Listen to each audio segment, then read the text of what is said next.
guys, today I'm going to be sharing my most disappointing products of 2023. Some of these I thought were terrible. Some of these I just had really high hopes for, and then once I tried them I was pretty disappointed. So there's sort of a range of how much I dislike these things. And then there are some things here that like just didn't end up working out for me. Mostly complexion products didn't work for my oily skin type. So I'm going to just be popping up some pictures on the screen. I don't have about half of these products. So jumping right in, the first product was the Huda Beauty Glowish Pore Jam. So I think that's what it's called. People loved this for smoothing their skin, filling primers, but it was a bit confusing for me because I heard people with dry skin and oily skin like this, and I was like, well, what's gonna work for me? Because not to say that people can't have dry skin and large pores, but it's not as common as oily skin and large pores. So I was like, I don't know if it's gonna do enough. Well, let me tell you, it did not do enough. So I ended up returning it, and I really didn't like the texture either. It was kind of weird, and I felt like it just felt weird touching it, and I didn't, you know, really feel like it did a whole ton when I used it. And I've sort of decided that I'm not really gonna buy pore filling primers anymore. I think my pores are fine, that I can use just like an overall smoothing primer, and that works fine enough for me. But I just felt like I didn't love the consistency of it in like applying it, and I didn't feel like it did enough. So I figured, why try to keep this and use it up when I can get my money back? So that's what I did. Then I had a couple different foundation-y type of products. The Youthforia Date Night Serum Foundation. The shade range is terrible. I tried a lighter shade, which was too light for me, which is great because that means there's an option for people that are even paler than me. But I did, you know, buy the light shade, but I didn't want to mix them because I'm not going to keep two foundations to mix them. So once the first one didn't really work for me, I decided, okay, I don't need this anyway. But they had like a fair shade, a light shade. I mean, it's terrible. And there was enough pigment in this product that it's not something where it's like, oh, one shade can really be worked out for like 6 different people. That's not the case. And I feel like it really, maybe this was because it was too light, but I feel like it accentuated all the flaws on my face and just did not look good. I didn't even wear it for a whole day, so I don't know how it would wear, but I feel like there was a lot more options. It was kind of expensive. I got it on like a good discount, but in general, it's expensive. Then I had tried the It Cosmetics CC Nude Glow. A lot of people really love this, and I do think that it looked pretty when it went on. I feel like this had less coverage than a lot of the other CC creams, Bye Bye foundations, you know, all the other It Cosmetics lines.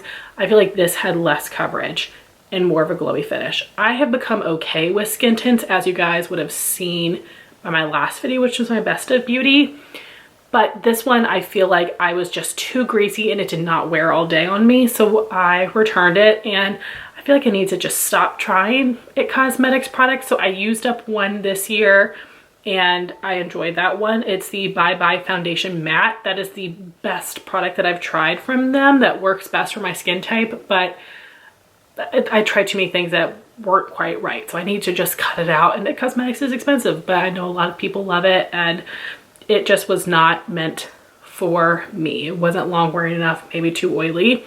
And then something that I do still have that I'm gonna be testing more, it's in my chopping block, the Maybelline Superstay Vitamin C Skin Tint. A lot of people love this, and I feel like I'm imagining it to be similar to the Make It by Mario foundation, which I have not tried, but I feel like they seem similar, and I feel like maybe people that like the Maybelline would like the Mario. Maybe people that don't like Mario wouldn't like Maybelline. I don't really know because I have not tried the Mario, as I said, but the glow was a little bit intense. It just did not look very pretty, and I feel like it accentuated all of my hairs and lines and pores. I also feel like it just like made it look heavier on the skin because of it accentuating everything, and it didn't wear the best. And I'm gonna play around with it, see what's something I could find a way to use it up, but I might end up passing it on. I mean, again, like I said, it didn't wear the best, and like it did make me oily, but it was more of just the way it looked on my skin that I didn't think was flattering.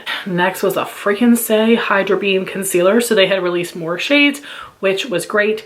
I did not like the applicator. It was so stiff that you're not really like spreading product on, you're like placing it. I feel like you have to dip back in 100 times, and this was gross. This was like a pigment and a dry oil, and I feel like it would, like, even though it's pretty oily product, it would dry on my face like this, and I wouldn't really be able to blend it out. And then when I'd be going in to try to blend, it would be patchy.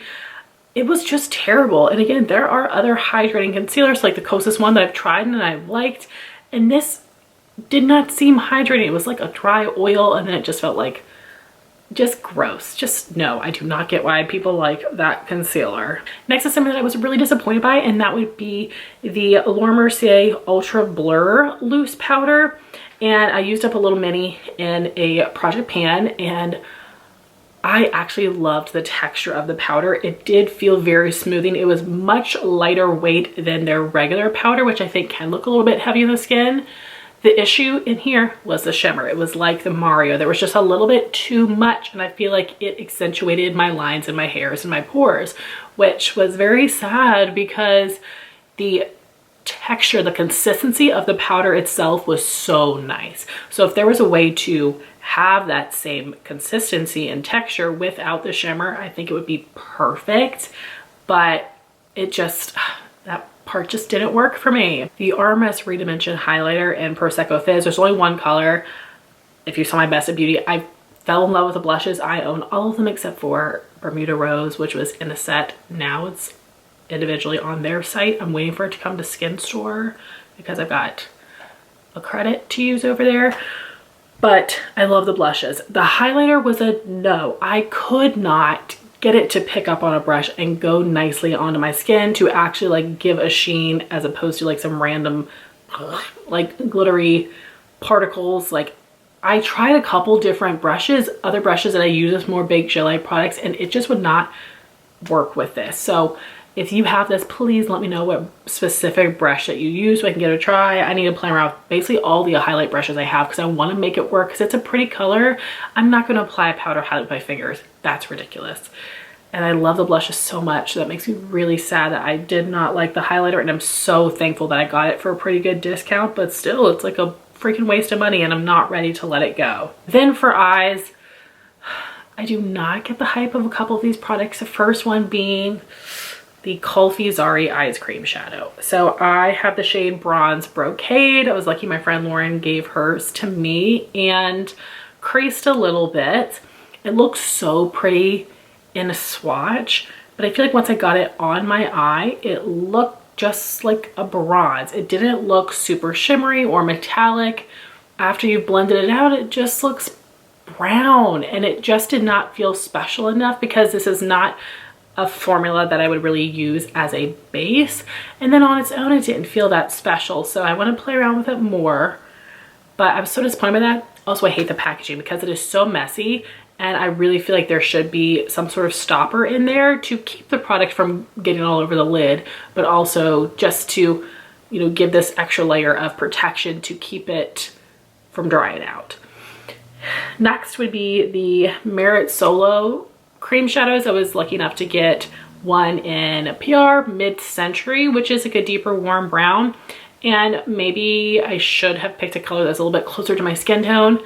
I don't really go with matte cream shadows, so this is supposed to be, I believe, more of like a one and done look.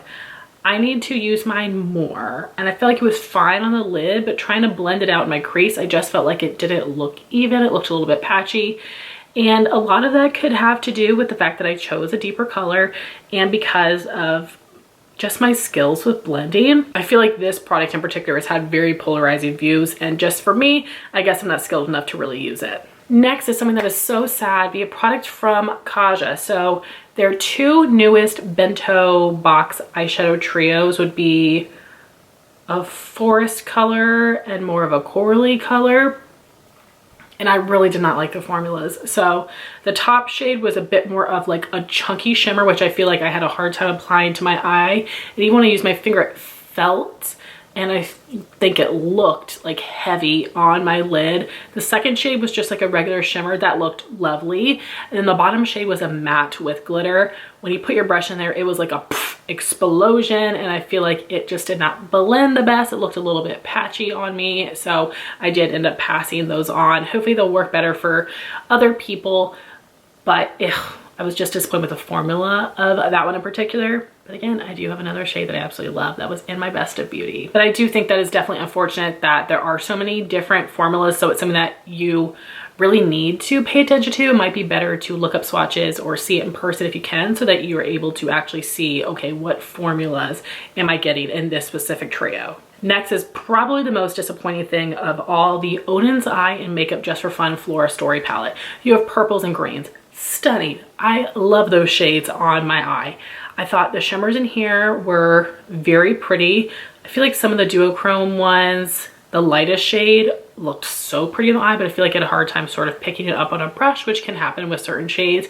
But I felt like with the mattes, they did not blend well. They looked patchy on me. And again, this could be that I am not skilled enough in my application and I'm gonna play around with it, but I was so disappointed by that. I can see myself using those mattes in the future more of just on the lower lash line, because I don't have to really worry about blending there. But I was really disappointed by that, and I haven't really had issues with other Odin's Eye mattes, so I went into it feeling like I'm gonna absolutely love this, and that's why I ended up being disappointed. And the other eyeshadow palette that was a big letdown to me was the Lawless lavender one. It's the first time I had tried their eyeshadow formula, which for the most part I have heard people say is not the best.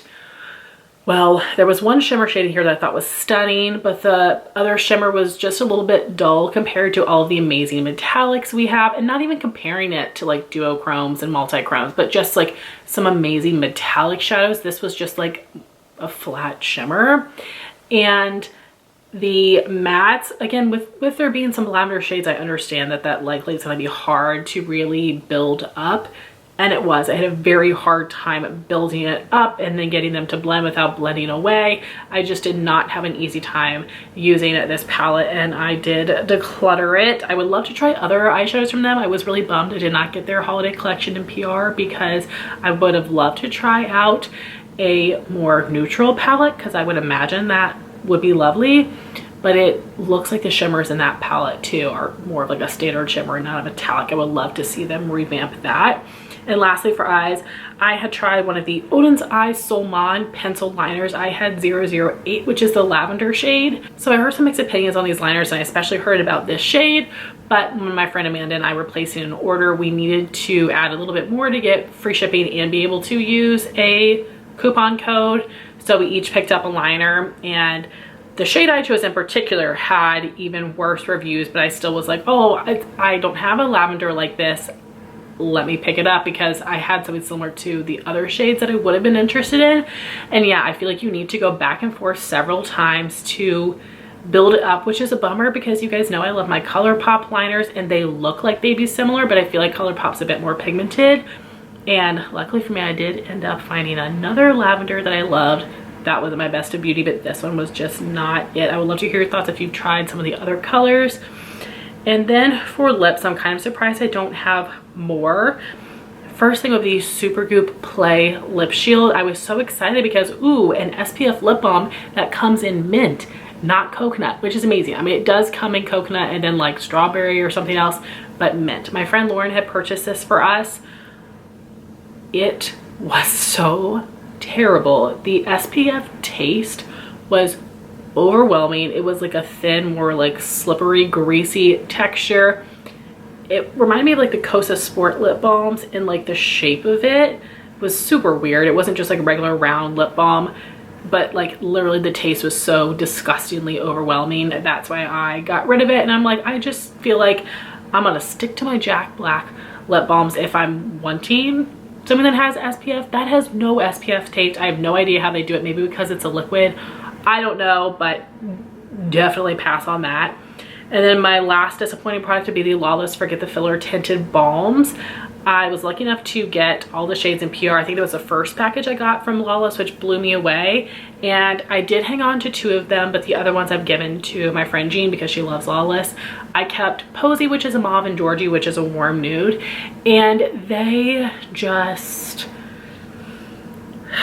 need a lot of building to get the color, but they're also so thick that I feel like they don't melt on the lips, and I'm not getting much moisture from them. So I'm not getting color, barely, and I'm not getting moisture, barely. So what's the point of using it? I have so many other tinted balms or more like thin, shiny lipsticks that I would rather use than these. Unfortunately, again, I want to keep playing with them.